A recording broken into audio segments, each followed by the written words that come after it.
दोस्तों, अगर आप लाइफ ट्रांसफॉर्मर के एम्प्लॉय हैं, अगर आप लाइफ ट्रांसफॉर्मर के परिवार मेंबर है, तो ये वीडियो आपके लिए है। आज मैं आपको जॉब डिस्क्रिप्शन और की रिजल्ट एरिया के बारे में बताऊंगा, और वो बताऊंगा सेल्स टीम के बारे में। तो अगर आप सेल्स के पार्ट है, अगर आप सेल्स टीम के पार्ट है, तो ये वीडियो आपको बहुत ध्यान से देखना चाहिए।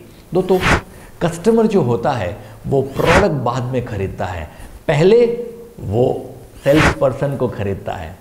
पहले सेल्स पर्सन को देखता है कि उसके कपड़े कैसे हैं, उसके विचार कैसे हैं, उसका कम्युनिकेशन कैसा है, उसके बेसिस पे प्रोडक्ट बिकता है। तो दोस्तों, काफ़ी बार आपने देखा होगा कि प्रोडक्ट खराब भी होती है ना, तो भी बहुत बढ़िया तरीके से बेच पाता है सेल्स पर्सन, क्योंकि उसका कम्युनिकेशन बराबर है, बहुत बढ़िया तरीके से वो समझाता है, कन्विंसिंग पावर बराबर है।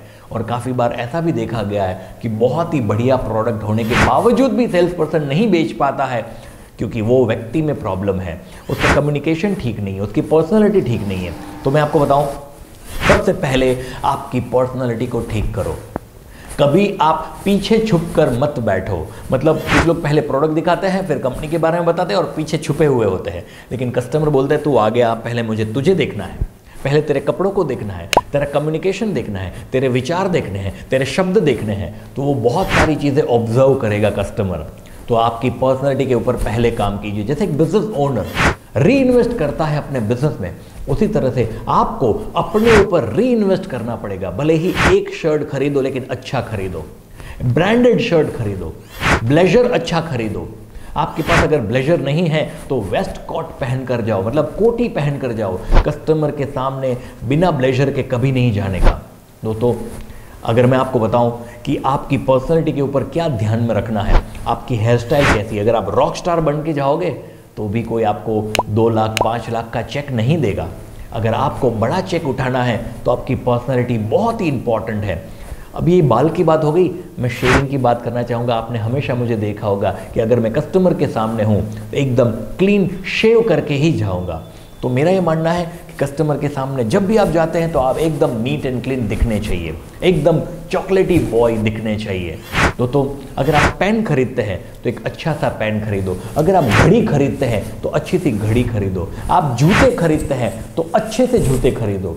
और जब भी आप कपड़े पहनते हैं तो खास याद रखने का, जो आपका बेल्ट का कलर है वही शूज़ का कलर होना चाहिए। कभी ऐसा नहीं होना चाहिए कि अगर आपका बेल्ट ब्लैक है और शूज़ ब्राउन है तो वो मिस मैच कहलाता है। अगर आपका स्लीव छोटा है, हाफ स्लीव का शर्ट पहना है, तो घड़ी पहनना बहुत ज़रूरी बन जाता है। और जो भी मसाला खाते हैं उनको हमारी कंपनी कभी हायर नहीं करती है। तो आपको पता ही है कि आप शायद तम्बाकू नहीं खा रहे होंगे, इसीलिए आप हमारी कंपनी में हैं। क्योंकि कैसा लगेगा ना कि आपके मुंह में कुछ है और कस्टमर के सामने ऐसे बात करेंगे तो उसको समझ में नहीं आएगा, उसको आपकी भाषा समझ में नहीं आएगी। आपका इंप्रेशन कंपनी का इंप्रेशन है, कंपनी का ब्रांड वैल्यू आपका ब्रांड वैल्यू है। You are our brand ambassador. आपके हाथ में है कंपनी का इज्जत। तो अगर आपने टाइम दिया है कस्टमर को तो वो टाइम से 15 मिनट पहले वहां पर पहुंचना है। आप कस्टमर हमेशा भगवान होता है। तो इतना याद रखना कि अगर वहां जाकर आधा घंटा वेट भी करना पड़े तो भी कोई प्रॉब्लम नहीं, कस्टमर को कभी वेट मत करवाना। अगर आपने कस्टमर को 9:55 का समय दिया है तो 9:55 पे वहां पर होने चाहिए। अगर आप 9:55 पे वहां पर पहुंचना चाहते हैं तो दिमाग में 9:30 को रखिए, 9:30 बजे पहुंचना है, ऐसा ही माइंड में रखेंगे, तभी जाकर आप 9:55 से पहले वहां पर पहुंच पाएंगे। तो सबसे पहले पर्सनालिटी के ऊपर काम करना है, उसके बाद कम्युनिकेशन के ऊपर काम करना है। जो एक्सट्रोवर्ट इंसान है वही सेल्स में रह सकता है। दोस्तों, इस दुनिया में कितने भी बड़े बड़े डायरेक्टर को पूछा गया कि आप पहले क्या काम करते थे, तो उसमें से 99% डायरेक्टर लोगों ने बोला कि मैं पहले सेल्स में काम करता था।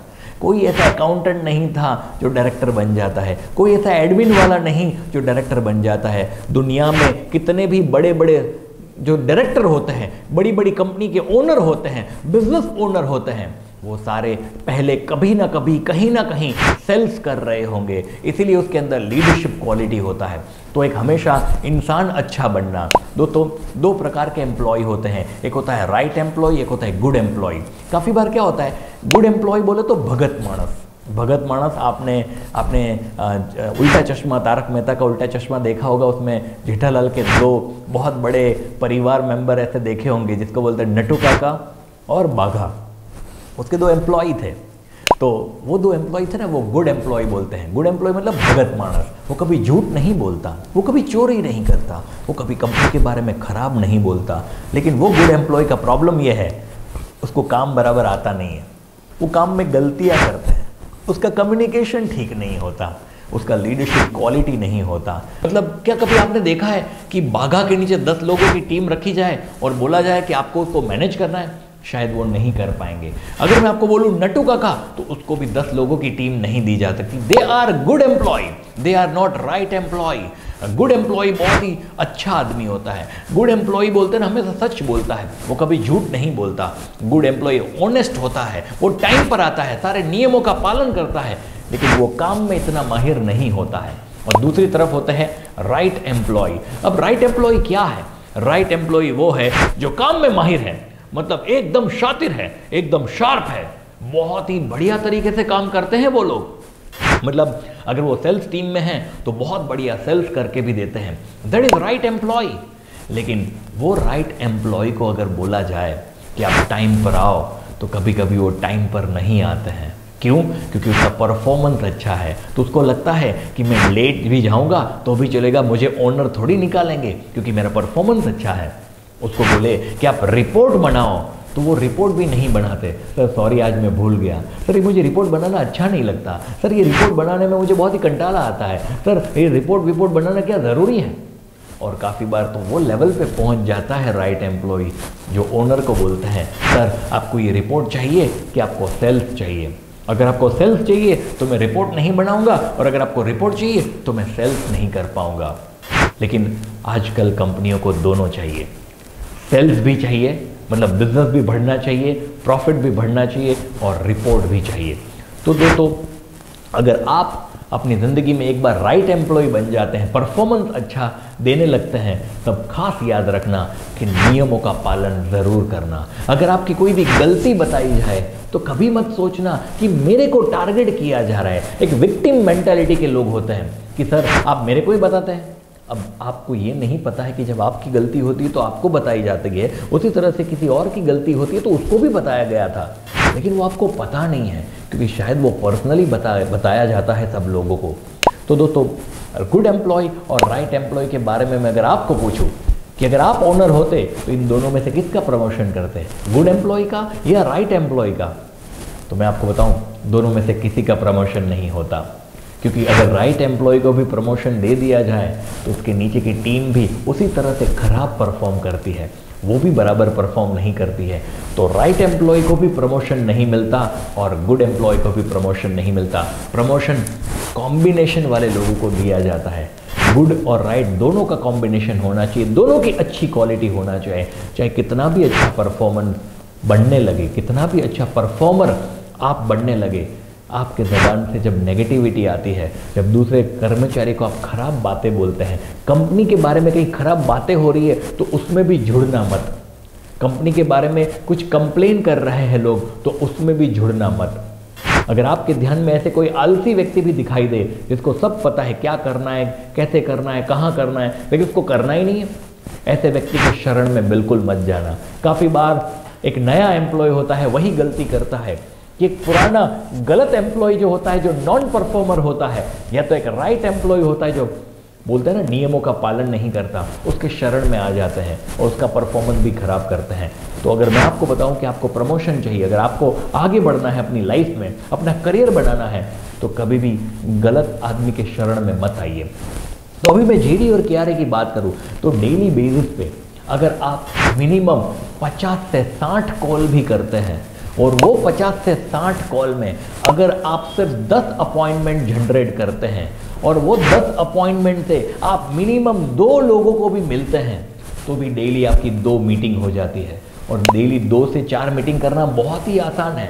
सिर्फ 2 मीटिंग भी डेली की हुई तो भी 26 दिन होते हैं पूरे महीने में। संडे को अगर निकाल दे तो 26 दिनों को मल्टीप्लाई करो 2 के साथ तो 52 मीटिंग्स होती है। 52 मीटिंग्स बहुत ही बड़ी बात है। अगर हर महीने आपकी सिर्फ 52 मीटिंग का भी एवरेज पकड़ के चलोगे तो आप जिंदगी में कभी पीछे नहीं मुड़ के देख पाओगे, आप हमेशा आगे बढ़ते रहोगे। मैं आपको बताऊं, महीने की 26 दिनों में आपने 52 मीटिंग्स की तो उसमें से कम 10 कस्टमर आप मना पाएंगे। आपका कन्विंसिंग पावर के ऊपर डिपेंड करता है। और अगर आपको लगे कि आपका कन्विंसिंग पावर वीक नहीं है तो दो चीज़ कर सकते हैं। अगर आपका कन्विंसिंग पावर वीक है तो आप दो चीज़ कर सकते हैं, तो ये है अपनी मेहनत बढ़ाओ या तो धीरे धीरे क्वालिटी बढ़ाओ। कन्विंस करने की क्वालिटी बढ़ाओ, नए नए डायलॉग सीखिए, नए नए ऑब्जेक्शन बनाइए, और जो कस्टमर आपको पूछ रहा है और आप नहीं बता पा रहे उसको लिख के रखिए। ओनर को पूछिए, अपने सीनियर को पूछिए कि कस्टमर ने मुझे ये पूछा, इसका मैं जवाब नहीं दे पाया, तो सर इसको क्या जवाब देना चाहिए। उसको बोलते हैं ऑब्जेक्शन हैंडलिंग बुक। ऐसी बुक बनाइए जहां पर आपके पास मिनिमम 100 से भी ज़्यादा ऑब्जेक्शन होने चाहिए और उसके जवाब भी लिखे हुए होने चाहिए। ये लिखने पढ़ने में भी दर्द होता है और कुछ सेल्स पर्सन को ये अच्छा नहीं लगता लिखना पढ़ना, लेकिन मैं आपको बताऊं, अगर एज ए सेल्स पर्सन आप आगे बढ़ना चाहते हैं तो ऑब्जेक्शन हैंडलिंग की बुक बनाना चाहिए। डेली बेसिस पे लिखना चाहिए कि आज ये कस्टमर को मैंने ये नहीं ये बोला होता तो ज़्यादा बेटर होता। ऐसे कौन से सवालों के जवाब है जो मुझे नहीं आए, उसको लिखना चाहिए। तो आई स्ट्रांगली एडवाइज कि अगर आप एज ए सेल्स पर्सन अपनी ज़िंदगी में आगे बढ़ना चाहते हैं तो ये जीडी जो है उसको फॉलो कीजिए। तो जैसा मैंने आपको बताया कि आपका टारगेट होना चाहिए डेली के 2 लोगों को मिलना है और पूरे महीने में 52 लोग 52 लोगों को मिलना है, और मिनिमम 5 लाख रुपए का टारगेट पकड़ के चलिए कि 5 लाख, कम से कम 5 लाख रुपए का महीने का बिजनेस आप ज़रूर करके देंगे। कहीं पर भी अटकते हैं तो अपने सीनियर की मदद लेने में बिल्कुल शर्माइए मत, और आपका फोकस सिर्फ धंधे पे होना चाहिए। आपका फोकस धंधे के अलावा, बिजनेस के अलावा, ऑफिस में ऐसी छोटी छोटी कंप्लेन में नहीं होना चाहिए, क्योंकि दोस्तों दर्द तो होने ही वाला है। कोई भी कंपनी में आप जाओ, ऐसे 1-2 दुखी आत्मा एम्प्लॉय आपको मिलेंगे ही मिलेंगे। दुनिया की ऐसी एक भी कंपनी नहीं है जिसमें प्रॉब्लम ना हो, लेकिन कुछ एम्प्लॉय थोड़ा सा दर्द नहीं झेल पाते हैं और जॉब छोड़ के चले जाते हैं। मतलब कस्टमर 2 गाली देते हैं ना तो भी कुछ लोग जॉब छोड़ देते हैं। अगर ऑफिस में 1-2 बुरे आदमी होते हैं तो भी जॉब छोड़ के चले जाते हैं। तो मतलब दर्द नहीं सह पाते हैं। ये वीडियो देखने में भी दर्द हो रहा होगा कुछ लोगों को, ये वीडियो भी पूरा देख नहीं पाते हैं। तो वीडियो देखने में भी दर्द है, उसको समझने में भी दर्द है, फोकस रखने में भी दर्द है, उसको अमल करने में भी दर्द है। तो दर्द तो होने ही वाला है।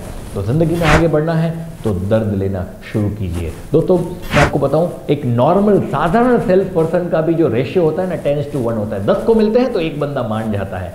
तो अगर आप 10 लोगों को जब मिलने के लिए निकलते हैं ना, तो इतना याद रखना कि जब पहले व्यक्ति ने ना बोला तो खुश हो जाने का, यस पहले व्यक्ति ने ना बोल दिया।